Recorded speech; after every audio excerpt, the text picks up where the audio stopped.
Okay. So yeah, now we're gonna be moving on to the minimum spanning trees questions. So remember that a minimum spanning tree is, so you're given a graph. The graph does not need to be a tree, and actually it shouldn't. Or it could be a tree, but then it would be really easy. So you're given a graph that is not necessarily a tree, and you want to basically connect the nodes, um, so that every node is reachable from every other node with the minimum total past path cost. So maybe a good example problem is like each of these nodes is like maybe like a satellite dish, and you want to, or like a house or something, and you want to connect all these houses together. Maybe you're connecting them together with like electricity or Wi-Fi, or sorry, electricity or network stuff, or maybe water. And you just want to make sure that there's definitely many possible ways to connect these, right? So maybe one way to connect all of them is like this. You go here, here, here, here, here. So I just drew that one kind of randomly, but everything's connected, right? If you have all these options, you might as well choose the one that costs the least amount. So maybe all of these costs are like thousands of dollars for making that connection. So maybe this one's a little bit more expensive because there's like, I don't know, mud or something, trees or something like that. And this one's pretty cheap because there's just grass or something. I don't know. That's like problem specific. But basically, there's for some reason some edges are cost more than others, and you just want to find the cheapest way to link all these things together. So that's the problem here. And we have two algorithms to solve it. Two algorithms to solve it. The first one is very similar to an algorithm you already know. The first one's called Prim's, and it's similar to Dijkstra's algorithm, and we'll see that. And the second one's called Kruskal's, and it's a little bit different. Pretty interesting. I think it's probably easier to do like by hand than Prim's. But you'll probably pick up Prim's and Kruskal's pretty easily. They're not too complicated. If you understand Dijkstra's really well. And if you don't, go ahead, revisit lecture, revisit the discussion worksheet from last week, and just to get yourself up to speed. Okay, so let's go over Prim's. So I redrew pasted the graph here, and I said it's similar to Dijkstra's. So you can literally just take exactly the same Dijkstra's code and modify it ever so slightly just to incorporate two things. So the first is to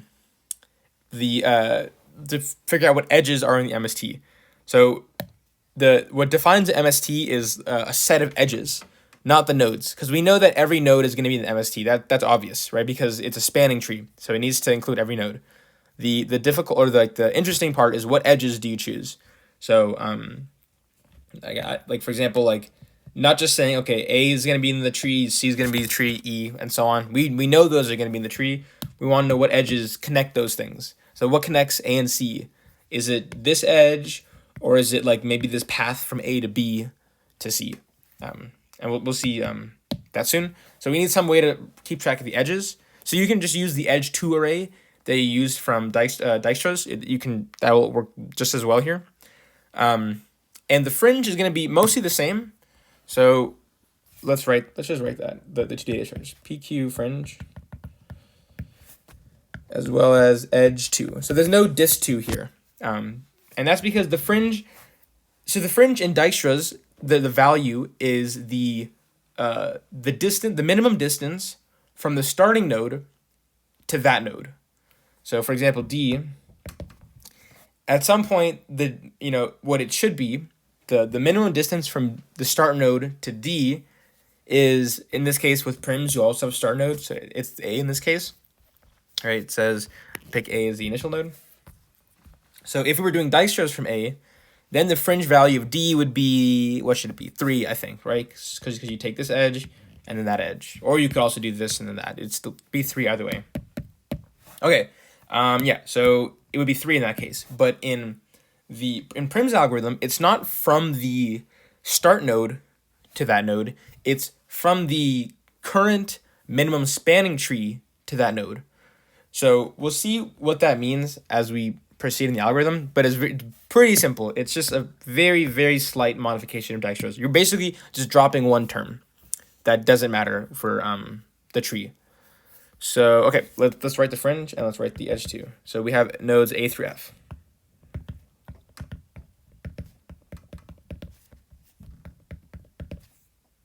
Okay.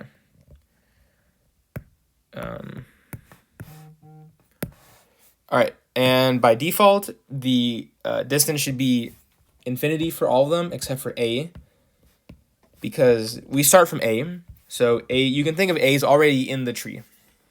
A is already in the tree. So I'm going to highlight the nodes that are in the tree so far, and also highlight the edges. So right now, no edges are, the only node is A.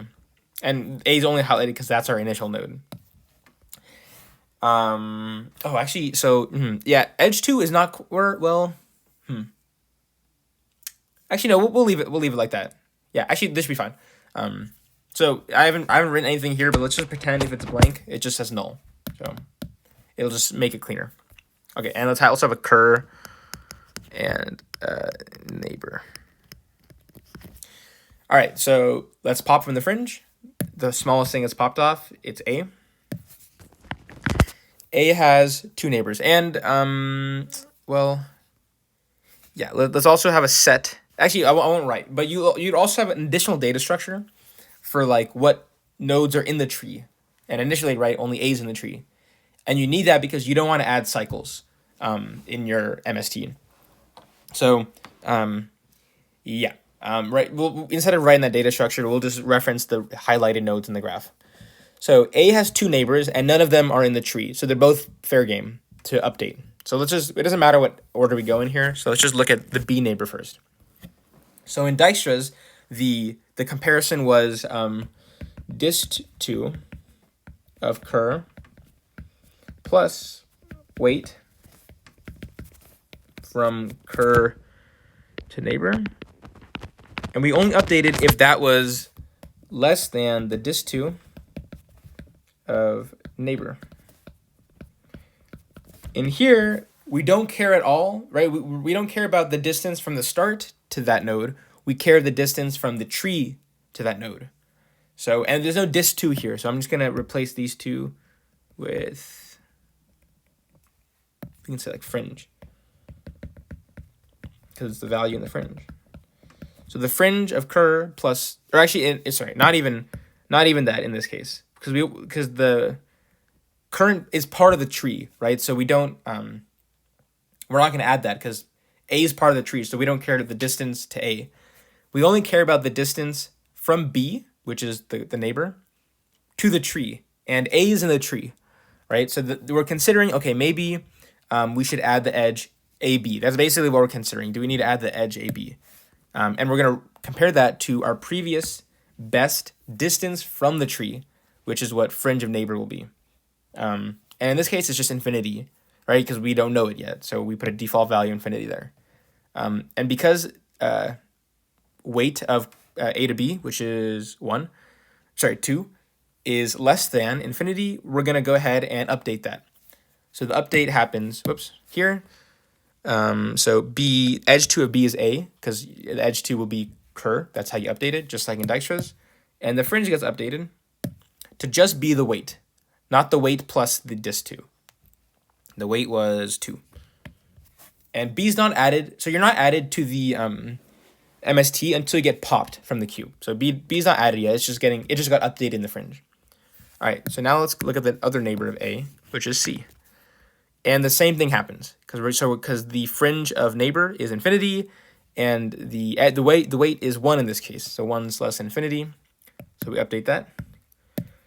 That's 1, and that becomes A. Okay.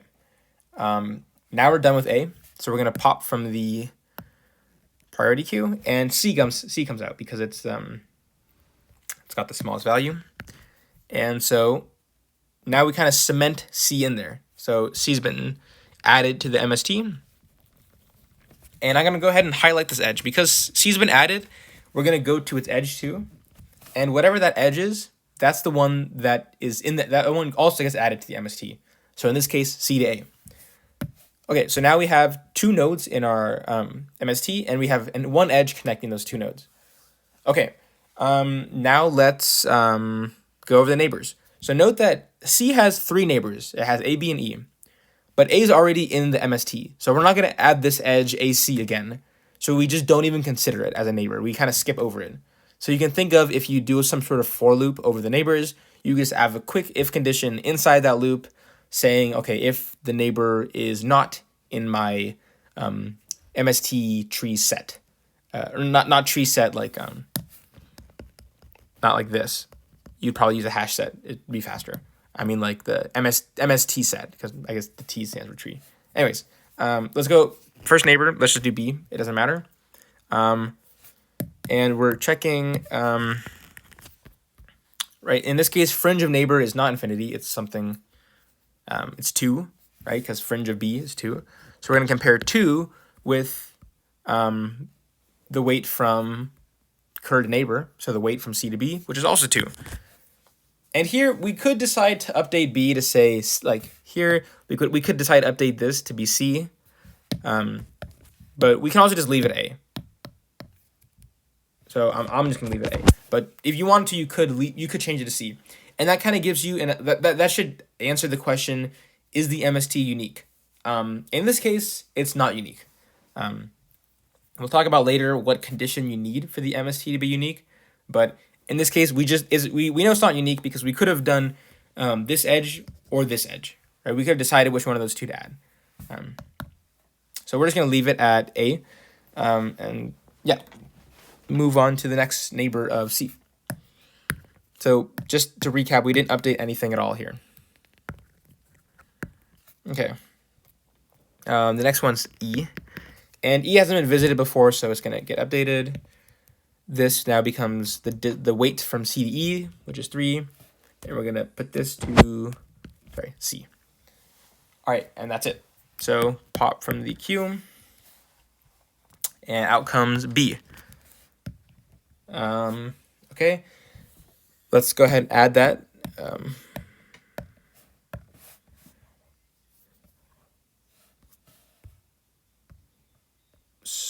Okay, B got added because it got popped from the Q. And what's the edge that it was associated with? It was B to A, right? So this edge. All right, so far we got 2 in our priority queue. Sorry, we have 2 edges in our MST. So let's see. B has 3 neighbors, but 2 of them are already in the MST. So we're really only going to consider D. D has a fringe value of infinity, so that gets updated. Obviously, because any edge weight would be better than that. In this case, it's 1, so that's actually pretty good. And we're gonna update that to B to be the current one, saying D came from B. That's the one that updated it. All right, and that's it because B has nothing else. So we go to the next one. The next thing that gets popped out is D, the one that we just added. Out comes D, and in comes the highlighting. Remember, when I highlight something, that means I'm adding it to the set of added nodes to the MST. And then you'd also need some other data structure to add the edges. Because remember, the MST is really just a list of edges of that need to be there. Okay. D has 4 neighbors. 2 of them are in the tree. So we're only going to consider 2 of them, which are E and F. So let's look at E first. E has a fringe value of 3, right? So it's already in the fringe. But if we went through D, it would also have a value of 3. So we could choose to update it. We could choose to update the edge too, but I won't. That's basically just another source of the non-uniqueness. So yeah. Okay. So yeah, we chose not to add it. So we'll move on to the next one, which is F. And F, right, has not been added to the priority queue either. So we're going to update it. Whoops. And it becomes 4, because that's the edge weight from D to F. 4. That becomes D, because that's what Kerr is. And that's it. So let's pop from the fringe. Out comes E. E. And let's color it in. Dang. E gets colored in there. Whoops. Gets colored in. And the edge was what? E came from C. So that edge. And yeah, actually we can do a better job here. And E has three neighbors, but two of them are already in the tree. So we're only going to consider its neighbor f. And the fringe value of f is 4, right? That's what it is here. But the weight from E to F is 1. So that's actually much better. So we're going to update that. So we update it in the priority queue, and we update it in the edge queue. So that becomes E, and that becomes E. And we move on to the next one. And okay, this is the, oh, okay, no, not E, sorry. That becomes 1, because that's the edge weight. Okay. Now we pop from the priority queue, and we pop off our F, because that's the only thing in it. And we add that to the MST. So F gets highlighted there. And what edge are we adding? F came from E, so that edge. So those are the edges those are the edges that prims will give you. It'll give you A to B, B to D, A to C, C to E, and then E to F. Okay, so that's what prims gives us. I hope you see that it was pretty similar to Dijkstra's, right? You had the whole edge 2, you had the fringe, and the update condition was a little bit different. Basically, we just dropped the one term that belonged here. Other than that, it was exactly the same as Dijkstra's. Okay, so let's move on to Kruskal's now. Actually, wait, is there anything else we need to... Nope, okay, that's all of them. So yeah, now we're moving on to B, Kruskal's. And this one's unlike any algorithm you've seen before, probably, but it's still pretty intuitive. So you start off by listing all the edges in alphabetical order. Okay, so sorry, no, not in sorted order of edge weight. So for example, this edge A to C has edge weight 1, so it should be at the top, and it should come before E to F because A to C is alphabetically before E to F. So let's do that. So edges, and then I'll remind everyone in sorted order. Okay, so the first one we said was A to C, and just to keep track, I'll put a cross there if we've already added it. Okay, the next, there's 2 more 1 edges, BD and EF. BD comes first. BD and then EF. Okay, now the 2 edges, A to B should come first. And then now we're between BC and CD, so BC comes first. Now we'll do CD. And now there's 2 3 edges. It's either CE or DE. CE comes first. And then DE. And the last edge is DF. Actually, there's one more. No, that's it. Yeah, that's all the edges. Okay. And I just marked that. That's not like something you would do in your algorithm. I just needed to keep track of them. Okay. And you don't need to write like, I don't need to write like 1, 1, 1, 2. I don't need to write like what the cost is. I just want them in sorted order. Okay. So, and then also you will need another data structure, like some sort of like a union find, to keep track of what things are connected. I'm not going to draw that here because that's part of the next problem. That's part of the next problem. So I think it's easier to tackle it one at a time. So we'll just look at our graph. So I'll highlight the things just like I did earlier. And that's how we'll be able to tell if 2 nodes are connected in already. That's an important operation we'll need to know. So unlike prims, we don't start at any particular, there's no given starting vertex. We can start wherever we want. And also in prim, like in reality, someone's going to give you just a graph and they just want the MST. So they wouldn't give you, like, they don't care if you do prims or Kruskal's. So they're not going to give you a starting vertex like what we did in prims. Like no one's going to say, okay, pick A as the starting node. You could just pick any one you want. It doesn't matter. So you could literally just pick the first one, the last one, any one in the middle. Does not matter at all for prims. For Kruskal's, you don't even need it. Okay, so Cur is now going to be an edge. And we're going to basically process the edges in sorted order. So we start with A through C, and we'll go all the way to DF. Okay. We pop here. AC. And let's see. And so the question you ask, so basically you will add this edge unless those 2 nodes are already connected in the MST. Well, there is no MST so far, so they're not connected. So we'll connect them. So A got added, C got added, and they got connected through this edge. Okay, cool. Next one, BD. Okay, before we add that, is B connected to D in the MST so far? And the answer is no. So we add it. B got added, D got added, and they got added via this edge. Okay, pretty simple so far. The next one's EF. Okay, are E and F connected in the MST so far? No, they're not. So let's go ahead and connect them.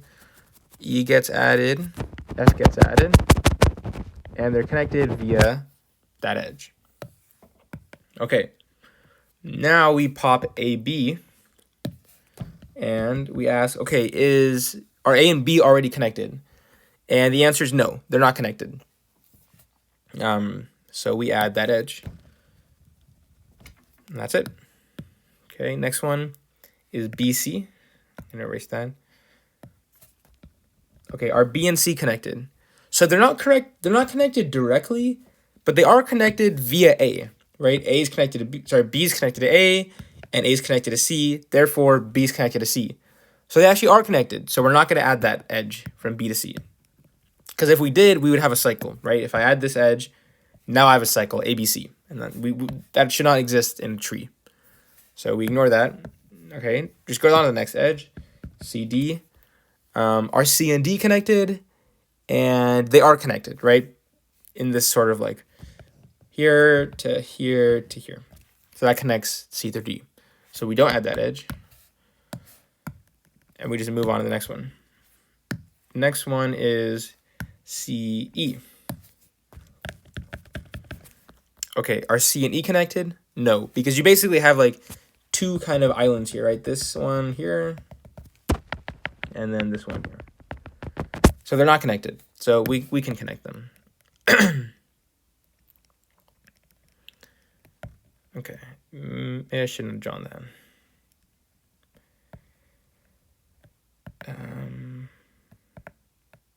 Damn.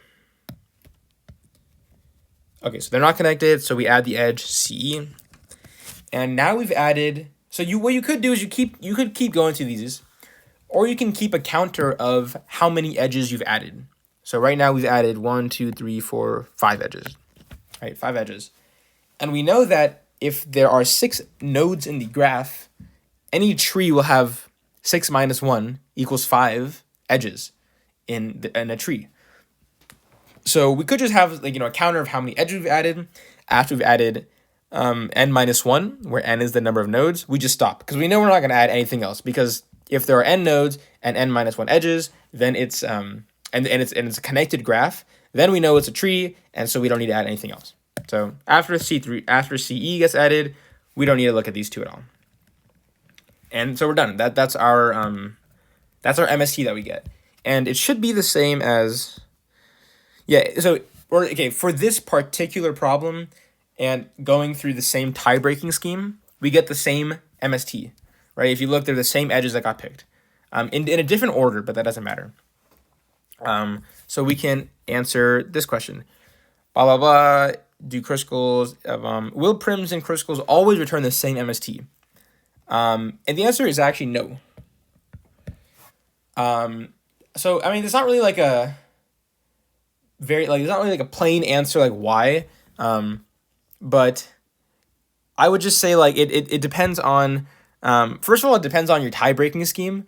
So we started at our tie-breaking scheme was do alphabetical, right? But you can imagine if you didn't have a tie-breaking scheme, prims had a bunch of, I think, 4 different MSTs to choose from because of these edges here, here, here, or maybe it's less, I don't really know. But it definitely had more than one MST to choose from. And same thing with crystals. Because we had it in a certain order, we chose some edges before others. So that's a source of non-uniqueness. And we didn't need to start off at A for prims, right? Maybe you can see what happens if I start off at E for prims. Or, you can pick whatever starting node you want to. But in general, they do not need to return the same MST. But I will say one case where they always do is when there's only one valid MST exists. And that should make sense because both of these algorithms will give you an MST. And if there's only one possible MST in the graph, they will both return that one possible MST. And it's not like this condition is hard to make where there's only one valid MST. One way to make only one valid MST, one way to enforce one valid, or only one valid MST is to have, basically we don't want to have any ties at all. And remember, ties only happen when two edges have the same weight. So if no edges have the same weight, then there's unique MSTs. I hope that logic, you can follow that. If you can't, that's fine. You can just kind of memorize that fact that if you have unique edge weights, you will have a unique MST if the graph is connected. Obviously, if you have something like A, B, and then C over here not connected, then there's no MST because there's no spanning tree at all because you can't connect C. So if it's a connected graph, then there's unique edge weights, then there's one unique MST. Is to have unique edge weights. Okay. Yep. So don't get fooled by this case where they happen to be the same. They don't need to be. I don't know. It probably took a while fidgeting with these edge weights to make them actually be the same. I think, at least. All right, let's do this last one. Remember in Kruskal's, we asked the question, are these two nodes connected? So that was easy to do by looking at it, but programmatically, the best data structure for that is what's called a union find, or a quick union. There's a few different names, and they might also call it a quick union with path compression, but you don't need to worry too much about that. If you have the option to use path compression, use it because it's not too hard to implement, and it just makes it a lot faster. Okay. So what is union find? It is basically like a tree. So let's walk through what union find would do here. So we draw the final state of the tree that results from union find operations when running Kruskal's. Okay, maybe we should have kept the different. Yeah, I kind of forgot the order that they got added, but that's okay. Let's do it here. Union find. So there's two operations on a union find. There's connect, UV, and then there's like is connected, UV. So this one, the connect, actually, internally connects these two nodes. So U and V are nodes in the graph, also nodes in the union find, and so the connect operation actually moves things around, creates the edges and stuff to actually connect these two things. The is connected, this just, based on a few different calls to connect, this is when you can actually check if two things are connected. So when we ask the question, are these two nodes connected? That's using this is connected method. And then when we actually added that edge to the MST, that's when you would use the connect method. And the graph the union find is kind of like a graph. You have like edges and nodes, but it's completely separate, or is pretty separate from this graph. So it's not like we're modifying this edge or like adding an edge from D to A, or we're not doing anything like that.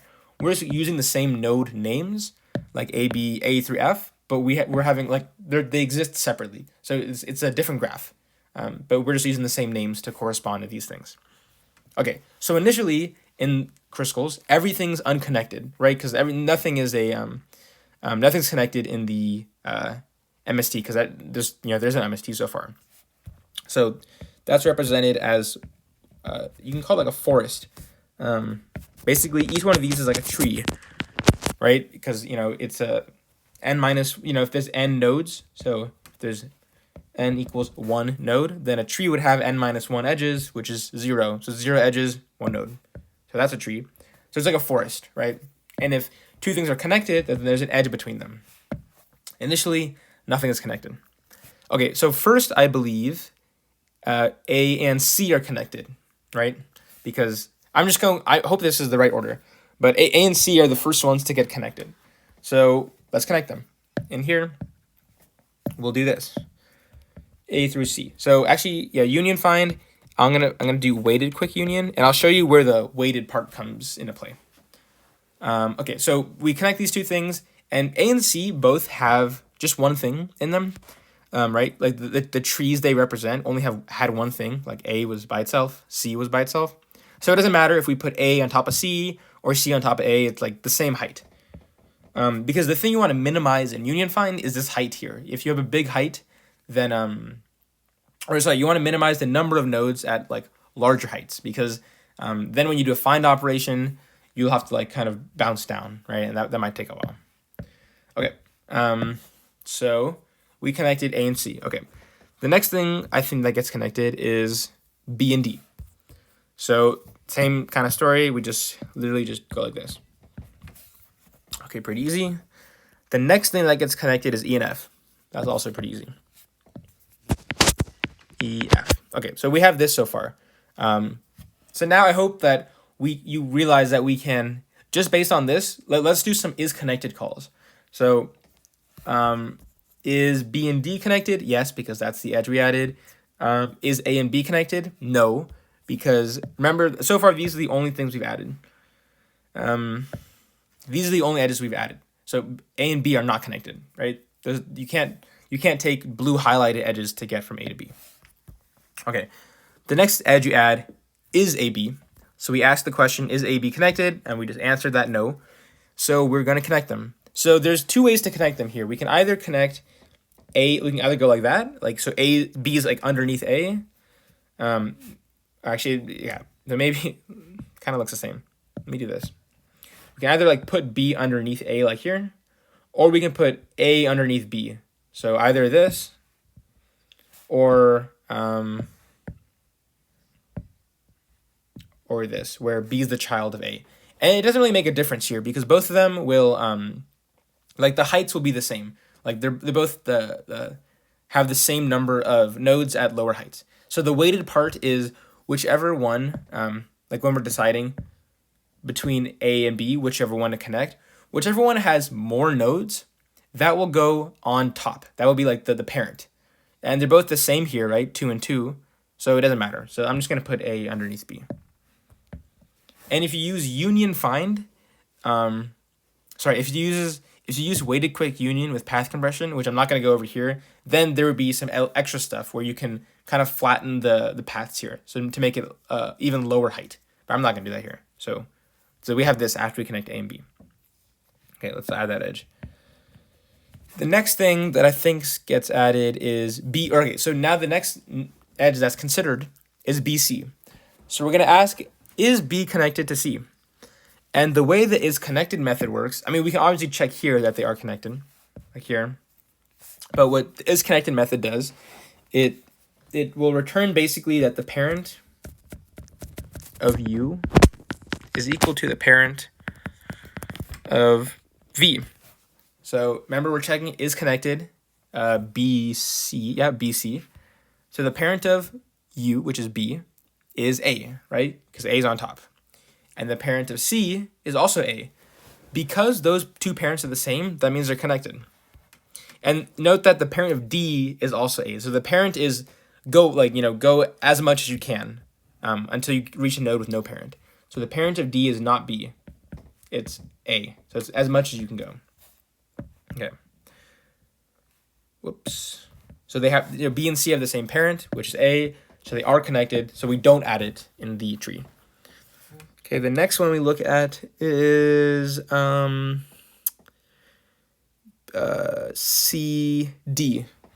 And CD are connected, right? So because they have the same parent. C's parent is A, and like we said earlier, D's parent is also A. The next one we consider is CE. C's parent is A, and E's parent is E, right? You can think of E and A are their own parents. And they're not connected, so we will connect them. And this is where the weighted part comes in. It would be bad if we went like this, if we put A underneath E, because then more nodes are going to a higher depth. So we want to put E underneath A. I'll just do it like that. So now A is the parent of everything, right? So everything's connected, so that's when you would stop. So if you had path compression, it would look a little bit different, but here it just looks like this. Yeah, and that is, yeah, so when selecting a new route, okay, so in this case, we should have broken the ties by alphabetically, but since we just did weighted quick union, we broke ties by like how many nodes were hanging underneath that parent. Okay, so yeah, that's the last question there. So that concludes that. Yeah, if you have questions, we have the relevant Piazza thread for that. So go ahead and ask them there. And yeah, we can post a PDF of the notes in the on that Piazza page as well.